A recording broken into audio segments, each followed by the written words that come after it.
This is a story about power in Cambodia. Those who have it and those who don't. It's also about the power of money and what some call progress in this impoverished land. Right across the country, the poor and powerless are being shoved aside in the rush for so-called development. And it's happening with the complicity of Cambodia's leaders. So what's happening? Tell me what's happening.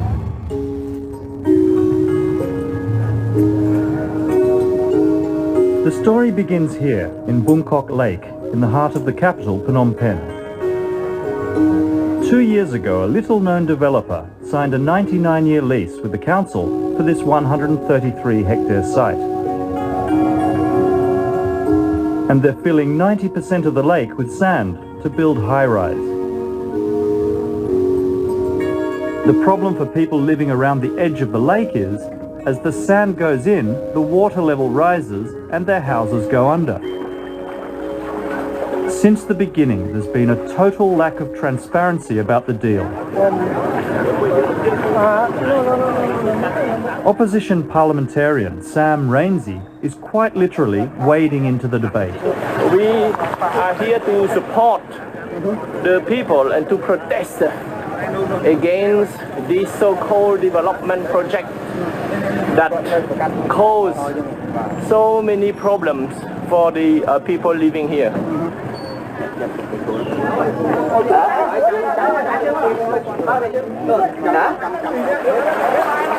This is a ridiculous situation. Ridiculous. No. They don't take into account, the environment. They ignore, or they pretend to ignore, that when they fill in lakes, this is going to cause floods, but they don't care. They want to make profits. Who's this they you're talking about? They, some unscrupulous businessmen who have the support of corrupt political leaders. People here tell Rainsy they've seen nothing like it in 30 years. They say that this is directly related to the lake, nearby lakes being filled in. It's not that you've had more rain this year than usual? No, it is not due to rain. So it's a pretty miserable existence here at the moment. Yes, everybody is complaining. Behind the gentle smile, you can perceive the anger.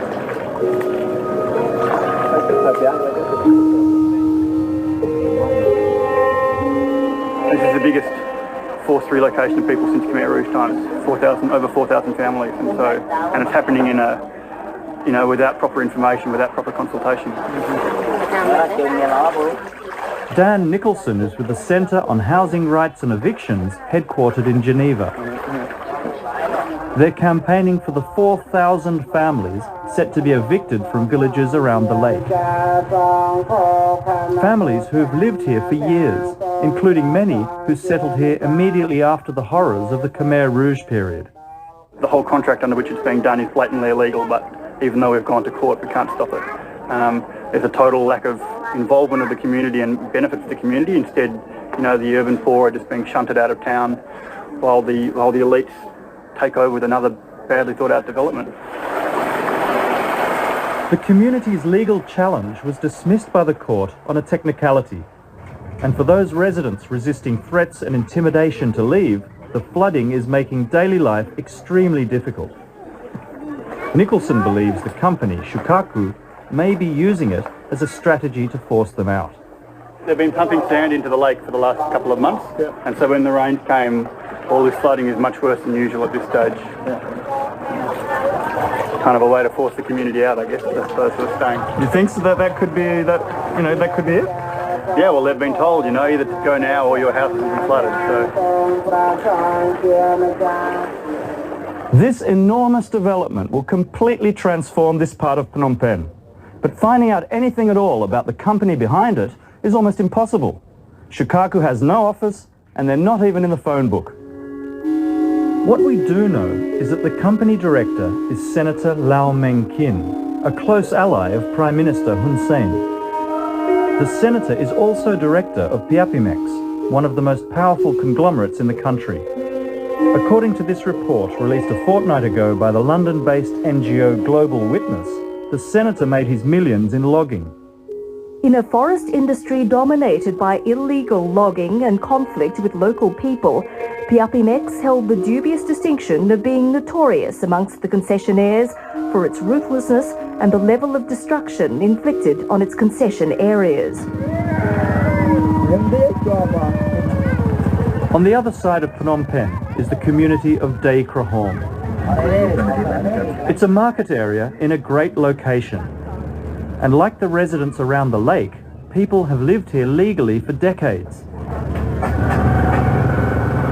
Land titles here are still a mess following the upheaval of the Khmer Rouge years.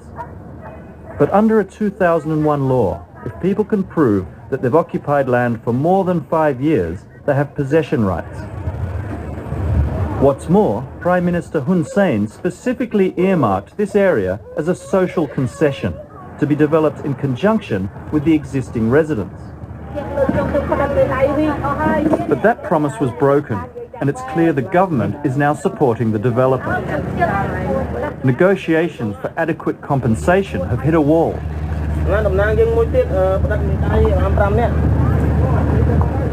And community leader Chan Vichet knows that this is the beginning of the end.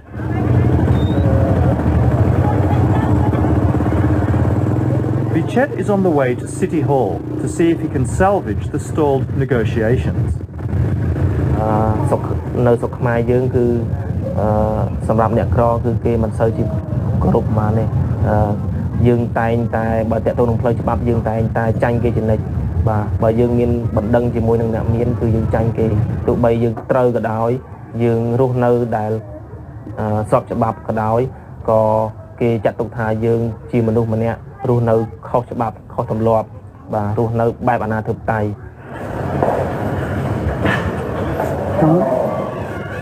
With no one to stop them, Vichet and the other delegates marched straight into the Deputy Governor's office.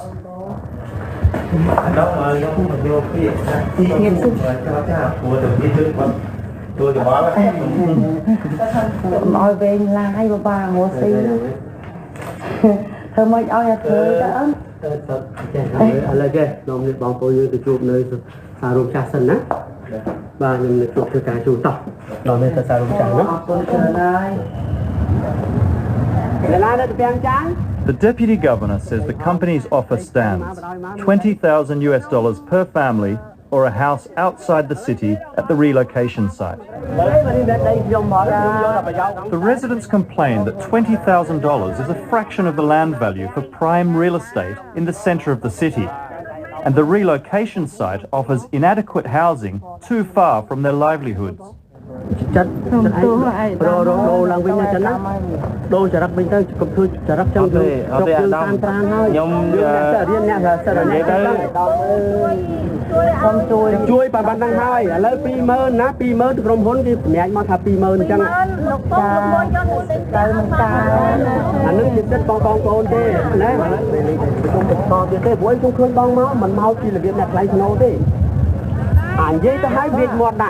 anh với ta hai nhảy chạm đạn lưới chứ lưới men nó bóng ba lỡ trong sông tô cho mà sông tô cho sông tô cho sông slide nè sông không vô pin mình đi mà chưa bao.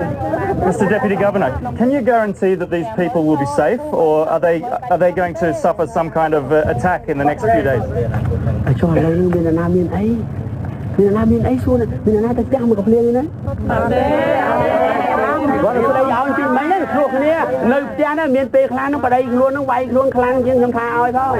So far nobody hurt. What about tomorrow, the next day? Thì áp quát là nhóm mình men chỉ nè miền sứt sầm rải tê. Just one question. Không lông miền sứt xua tại chúng của miền sứt mình nói.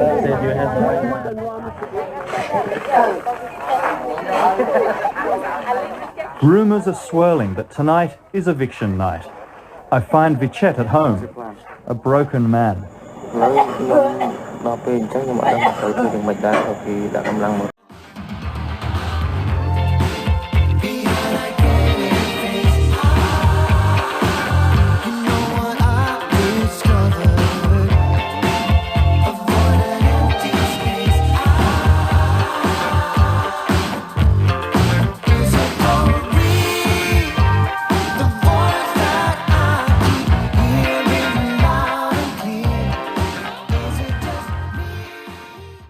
Just in, Mark Zuckerberg's ruthless Maui land grab. Good morning, good afternoon, or good evening. In today's video, we're taking a very close look at Mark Zuckerberg's questionable behavior in Hawaii that makes locals there want him to leave the islands for good. Be sure to watch this entire video, as I promise, you're going to see things that mainstream media absolutely does not want you to see. Let's go. There is a 12-mile media ban in Maui.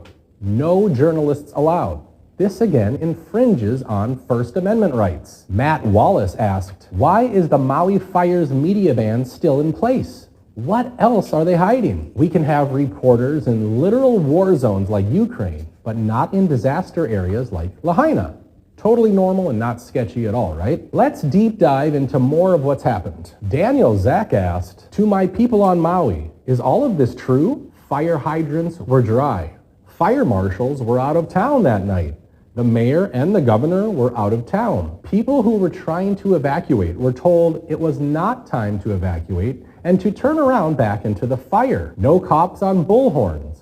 No firefighters in the streets. Most robust emergency siren system in the world did not sound. No warnings whatsoever. Anomalies with reported wind directions that don't scientifically add up. Tourists evacuated by bus. Locals locked in and told that they can't get back in if they leave. School was canceled. Children were home while parents worked.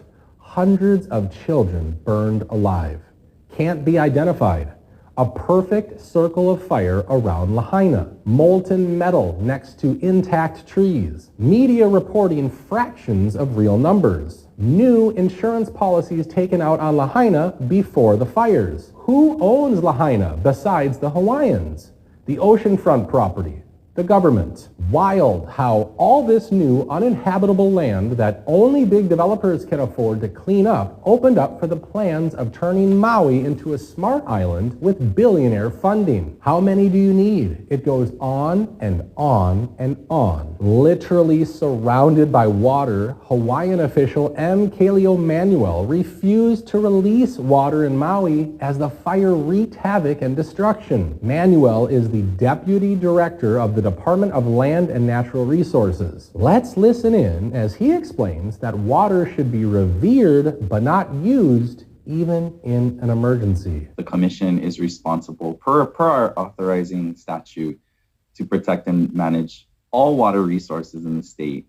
One Water is like looking at it from a holistic system perspective. And that's not any different than how Hawaiians traditionally manage water. You know, in essence, Native Hawaiians treated water as one of the earthly manifestations of a god and a kua kane. And so that reverence for a resource and that reciprocity in relationship was something that was really, really important to our worldview and well-being, right? And living in an island, isolated from other, civilizations. And so I think where it shifted to today, or over time, is that we've become used to looking at water as like something which we use and not necessarily something that we revere as that thing that gives us life, right? I mean, to me, it's a shift in value set. If we can start to really look at how we as humans in an island can reconnect to that traditional value set. So really my motto is always like, let water connect us and not divide us. Like we can share it, but it requires true conversations about equity. Another question to ask is why? Why were Maui police ordered to shut down the distribution of emergency supplies to the locals who were affected by Maui fires? Take a look and you'll see even the police were questioning the orders. Crazy.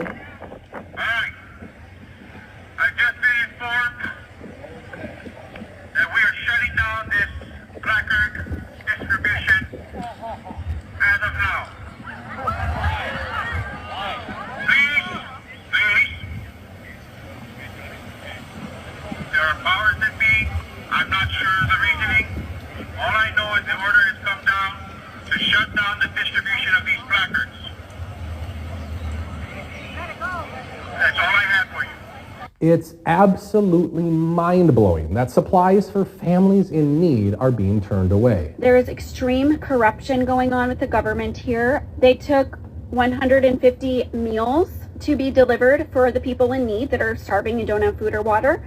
They were denied because they don't have a commercial kitchen license. And the boats that are trying to leave and give supplies to Lahaina and the people in need are having to bust through barricades to deliver supplies. So it seems like at every single turn, the government is doing everything that they can to make sure that the people here that need help do not get help. FEMA came and picked up a bunch of supplies and nobody knows where they went. I know in past FEMA situations, they found shipping containers full of supplies never given to those in need. So super sketchy. Something is very wrong with all of this. I mean, all of it.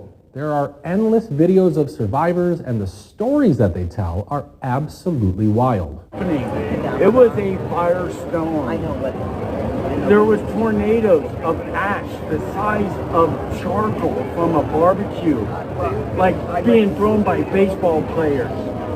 I'm ducking behind walls. I had to kick in the door at Bubba Gump's to get out of it because I was getting pounded.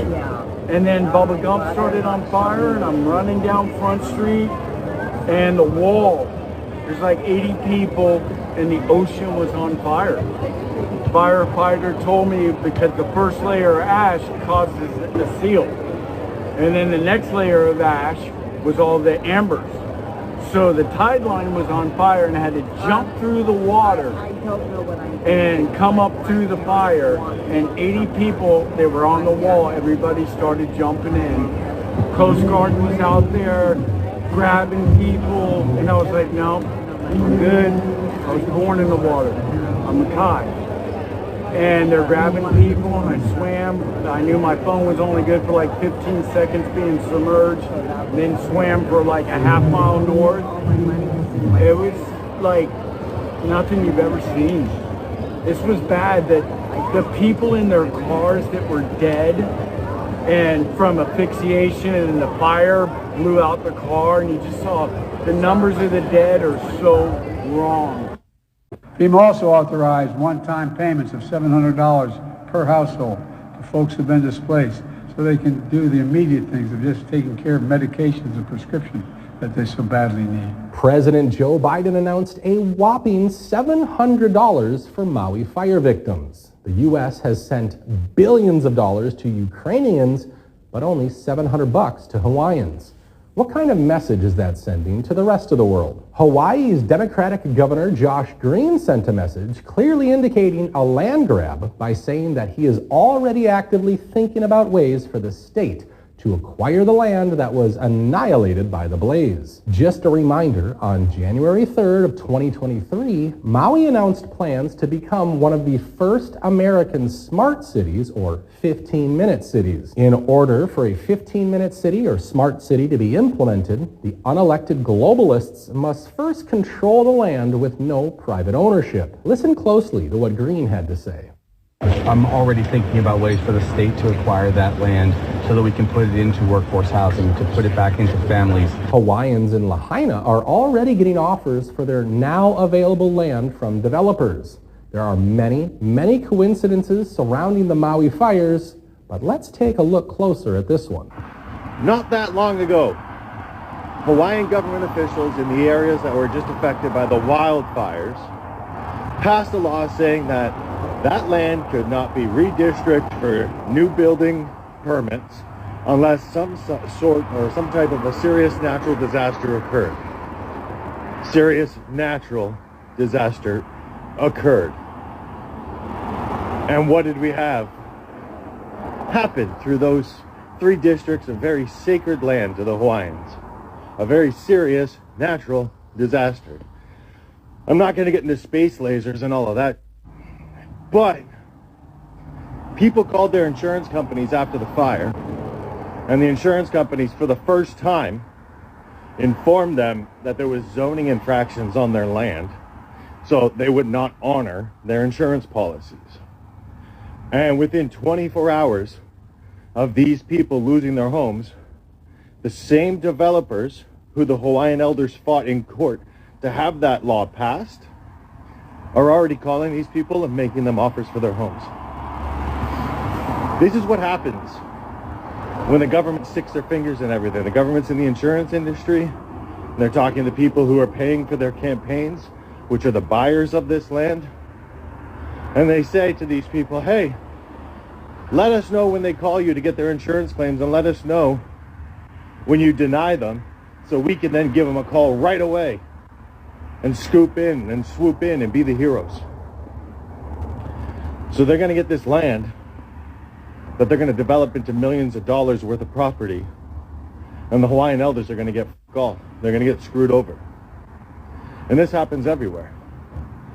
There's too many coincidences for this not to be shady. Wake up.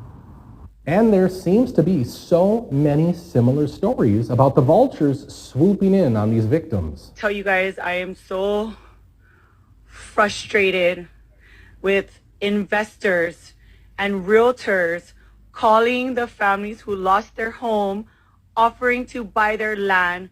How dare you do that to our community right now?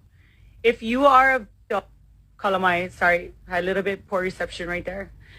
If you are a victim and they are calling you, please get their name. People keep calling me, sorry. Get their business name so we can put them on blast. I am so frustrated hearing since yesterday that multiple families that I know personally were reached out and offered money from investors and realtors. Shame on you. Shame on you. If you are a Maui realtor contributing to that, karma's gonna come and get you. Okay? That is pilau. And if you are a realtor and they are calling you, investors are calling you to represent them, I hope you have dignity and aloha and compassion to turn them away and tell them off. Speaking of vultures, Hawaiian natives view Mark Zuckerberg as just that. Zuck owns 1,500 acres of land in Hawaii, and he wants more. In the past, Zuckerberg sued native Hawaiians for their own land.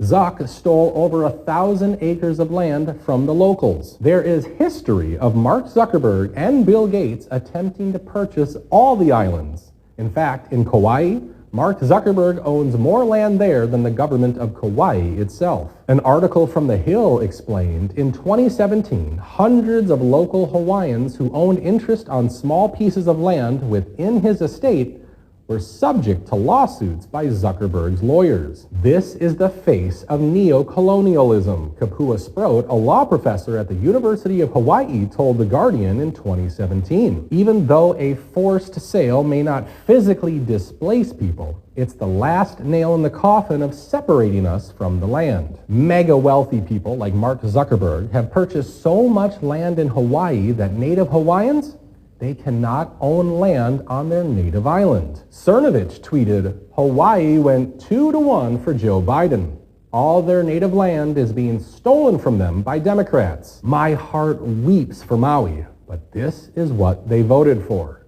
Their land will be taken from them now. Mark Zuckerberg is salivating. Cernovich also replied to a video of former President Barack Obama saying, your BlackRock friends are going to carve up that native land to hand out to Mark Zuckerberg and other colonists and oligarchs. Like yourself, you probably already have your new place mapped out. So who owns the most land in Hawaii and stands to benefit the most by this disaster? Larry Ellison, Oprah Winfrey, Mark Zuckerberg, Jeff Bezos. All of Hawaii will soon belong to the billionaires. One billionaire who is actually helping those in Hawaii is Elon Musk, who tweeted, Tesla and SpaceX Starlink doing our best to be helpful to Hawaii. And by the way, did we ever hear back about those Chinese lasers beaming above Hawaii only 7 months ago? Unusual sight captured on camera. Japanese and local astronomers say a Chinese satellite was recently seen beaming down green lasers over the islands. The lasers flash for just a couple seconds. Initially thought to be from a NASA altimeter satellite, The Japanese put out a correction note on Monday saying NASA scientists found a most likely candidate as the ACDL instrument by the Chinese Daki-1 AEMS satellite. I went to a University of Hawaii astronomer who read up on AEMS instruments. It's a Chinese satellite that is measuring pollutants. Among other things, it has many different instruments on it. Seriously, what do you think is happening in Maui, Hawaii? Is this a land grab by elites like Mark Zuckerberg or Oprah Winfrey? Are the conspiracy theories turning out to be true? Was this a natural wildfire, or was it something much more sinister?